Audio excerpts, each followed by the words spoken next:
বিসমিল্লাহিৰ ৰহমানিৰ ৰহিম। আৰম্ভ কৰিছো পৰম কৰুণাময় পৰম দয়ালু আল্লাহৰ নামত। سبح اسم ربك الأعلى তুমি তোমাৰ সুমহান প্ৰতিপালকৰ নামৰ পবিত্ৰতা আৰু মহিমা ঘোষণা কৰা।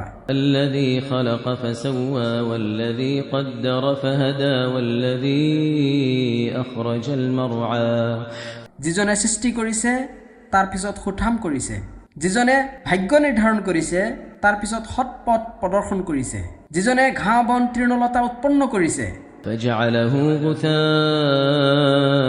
أحوى তাৰ পিছত সেইবোৰক কলা আৱৰ্জনাত পৰিণত কৰিছে। سنقرئك فلا تنسى إلا ما شاء الله إنه يعلم الجهر وما يخفى শীঘ্ৰেই আমি তোমাক পাঠ কৰাম, ফলত তুমি নাপাহৰিবা। কেৱল আল্লাহে যি বিচাৰে তাৰ বাহিৰে, নিশ্চয় তেওঁ প্ৰকাশ্য আৰু প্ৰকাশ্য সকলো জানে। ونيسرك لليسرى فذكر إن نفعت الذكرى আৰু আমি তোমাৰ বাবে কল্যাণকৰ পথ সহজ কৰি দিম। এতেকে উপদেশ দিয়া যদি উপদেশ ফলপ্ৰসূ হয়। سيذكر من يخشى ويتجنبها الأشقى الذي يصلى النار الكبرى উপদেশ সেই গ্ৰহণ কৰিব যিয়ে ভয় কৰে, আৰু যিজন দুৰ্ভোগীয়া সেই ইয়াক অগ্ৰাহ্য কৰিব। সি ভয়াৱহ জুইত প্ৰৱেশ কৰিব, ثم لا يموت فيها ولا يحيا তাৰ পিছত সি তাত মৃত্যুবৰণ কৰিব নোৱাৰিব আৰু জীৱিতও থাকিব নোৱাৰিব।